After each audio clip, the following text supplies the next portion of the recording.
సమర్వీర్ creations Razakar చిత్ర బృందంలో నా తమ్ముళ్ళు చాలా మంది ఉన్నారు ఇక్కడ. Yata Satyanarayana director, DOP Ramesh Reddy music director, Bheems, మరియు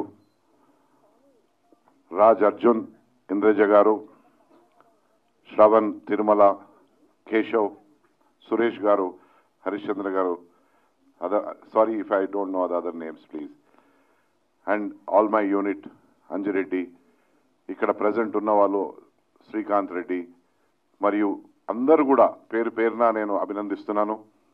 ప్రతి ఒక్కరూ చాలా కష్టపడి ఒక మంచి చిత్రాన్ని రూపొందించగలిగాం.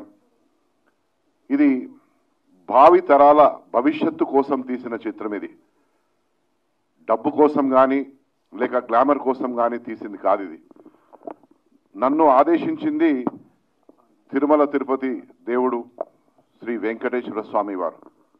వారి సన్నిధికి వెళ్ళినప్పుడు ఈ ఆలోచన వారు కలిగింపజేశారు, రజాకార్ అని. తద్వారా ఈ సినిమా నిర్మాణం చేసుకొని ఈరోజు మంచి సినిమా అని ప్రతి ఒక్కరు చూసిన ప్రతి ఒక్కరు కూడా చాలా మంచిగా తీశారు. బ్యూటిఫుల్ ప్రొడక్షన్, మంచి విలువలతో కూడిన చిత్రాన్ని నిర్మించారు. హై క్వాలిటీ ఎవ్రీథింగ్ అని మెచ్చుకుంటున్నారు. కానీ ఎందుకో మరి ఈనాటి ఈ తెలుగు తరానికి గ్లామరు లేక ఇంకేమైనా వేరే వాళ్ళ ఇంట్రెస్ట్ ఉన్నాయా, ఎందుకు ఇంత పెద్ద ఎత్తున ఉన్న ఈ హిట్ని తంచాలే. ఎందుకంటే భావితరాల భవిష్యత్తు అని నేను ఎందుకన్నానంటే ఈ చిత్రంలోని సారాంశము అదే అన్నమాట. గతంలో మనకు భారతదేశానికి స్వాతంత్రం వచ్చిన తర్వాత ఈ ప్రాంతము, ఈ నిజాం సంస్థానానికి స్వాతంత్రం రావడానికి ఇంకా 396 రోజులు అదనంగా పట్టింది. అంటే 15 ఆగస్టు 1947 నుంచి ఇక్కడ ప్రజలు ఆనాటి రాక్షసులైనటువంటి రజాకారులతో పోరాటం చేస్తూ ఉంటే అన్ని పార్టీల వారు, అన్ని రంగాల వారు ప్రతి ఒక్కరు కూడా తోడై వాళ్ళని ఎదుర్కొన్నారు.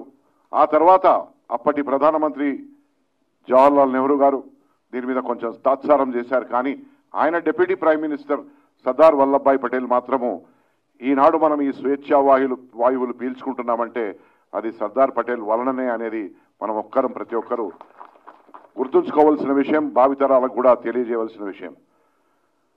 ఈ చిత్రం ద్వారా మేము ఏం సందేశం ఇద్దామనుకున్నాము అనేది ముఖ్య అంశం. సందేశం ఏంటిదంటే ఈ ప్రాంతంలో కానీ లేక ఈ దేశంలో కానీ మళ్ళా రజాకారులు పుట్టొద్దు. ఎందుకంటే రజాకారుల ఆలోచన విధానము మంచిది కాదు. ఎప్పుడు ఇతరుల మీద ఎప్పుడు పడదామా, ఎప్పుడు ఏం చేద్దామా అనే ఒక ఆలోచన, ఒక దుష్ట శక్తులు ఆలోచించిన విధంగానే ఉంటుంది. అందుగురించనే భావితరాలు బాగుండాలి. మన భారతదేశంలో ఉన్న ఈనాటి ప్రజానీకం అందరూ కూడా ప్రతి ఒక్కరు కూడా ఐకమత్యంతో ముందుకు పోవాలి. గంగా జమున తైజీబ్ అని అందరూ అంటారు, కానీ దాన్ని పాటించే వాళ్ళు ఆ మాట అన్నవాళ్ళే పాటించరు. ఇది మనం గుర్తుంచుకోవాలి. ఇప్పుడే ఒక పెద్ద మనిషి విజేంద్ర ప్రసాద్ గారు ముఖ్య అతిథిగా వచ్చారు. కానీ కొన్ని కారణాల వల్ల మీడియా కూడా సమయానికి రాలేకపోయింది. మా సాంకేతిక బృందం కూడా సమయానికి రాలేకపోయింది.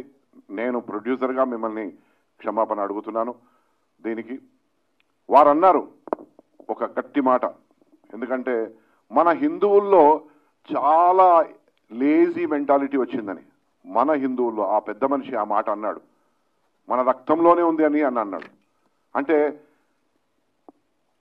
మనము ఎంత ఆలోచన చేయవలసిన విషయం అనేది, అంటే అటువంటి గొప్ప వ్యక్తి ఆ మాట అన్నాడంటే ఈనాటి సమాజం నిజంగా బాగా ఆలోచించవలసిన విషయం ఉన్నది. ఎందుకంటే సమాజానికి కావలసినది ఏంటిది? ఒక సందేశాత్మక చిత్రం. ఈ రజాకార్ చిత్రం అనేది మేము పూర్తిగా, ఎందుకంటే ఆ దేవుడు ఆదేశించాడు కాబట్టి ఈ సమాజం కోసమే. మేము డబ్బుల కోసం పోలే, లేకుంటే గ్లామరస్ ఫేసెస్ పెద్ద మోకాలను పెట్టి టేబుల్ బిజినెస్ చేయడానికి ప్రయత్నం చేయలే. ఈ సమాజం డబ్బులు అనేది ఇవాళ వస్తాయి, రేపు పోతాయి. కానీ మనం ఏ సందేశం ఇచ్చాం అనే ఒక విలువలకు మేము కట్టుబడి ఉండి, నేను మా చిత్ర బృందం యాటా సత్యనారాయణ అండ్ కంప్లీట్ తారాగణం, ఇంద్రజ గారు, sorry I did not mention your name, right, I'm sorry.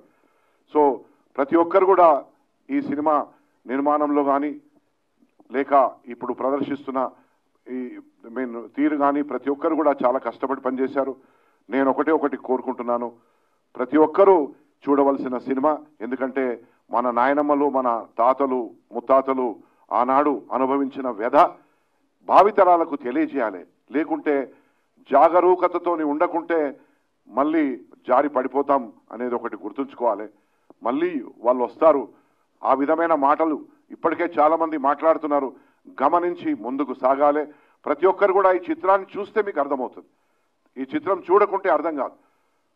ఎవ్వరు చూసినా కానీ దీనికి 100 మార్క్స్ కాదు, ఇంకా వీలైతే 1000 మార్కులు ఇవ్వడానికి కూడా సిద్ధం ప్రతి చూసిన వ్యక్తి కూడా. ఈ సినిమా అంత మంచి సందేశాన్ని ఇస్తున్నది. భావితరాల కోసం తీసిన చిత్రం. నేను పేరు పేరున ప్రతి ఒక్కరికి నా యొక్క హృదయపూర్వక నమస్కారాలు తెలియజేస్తున్నా. ముఖ్యంగా నా మీడియా మిత్రులకు దయచేసి మీరు కూడా మీ భుజాల మీద ఎత్తుకొని ఈ సందేశాత్మకమైన చిత్రాన్ని భావితరాల భవిష్యత్తు కోసం, ఇది రజాకారులు అంతం కాలేదు, మళ్ళీ ఆరంభ దశలో ఉన్నారనే ఒక ఆలోచన మనం పెట్టుకొని ప్రతి ఒక్కరు కూడా ఐకమత్యంతో ముందుకు సాగాలని చెప్పి మనస్ఫూర్తిగా కోరుకుంటూ మీ గూడు Narayana Reddy. Thank you sir, thank you so much. నాకు వేరే ఎంగేజ్మెంట్స్ ఉన్నాయి, అందుగురించేనే దయచేసి మన్నించాలి. బాంబేలో అపాయింట్మెంట్ ఉంది, నేను దానికోసం వెళ్తున్నాను. ఎయిర్పోర్ట్కి వెళ్ళాలి. 1:20కి ఫ్లైట్ ఉంది. ఇక్కడ ఉన్నా ఇప్పుడు ఇంకా. Thank you. Thank you sir, thank you so much for being here and joining us. Thank you. And Razakar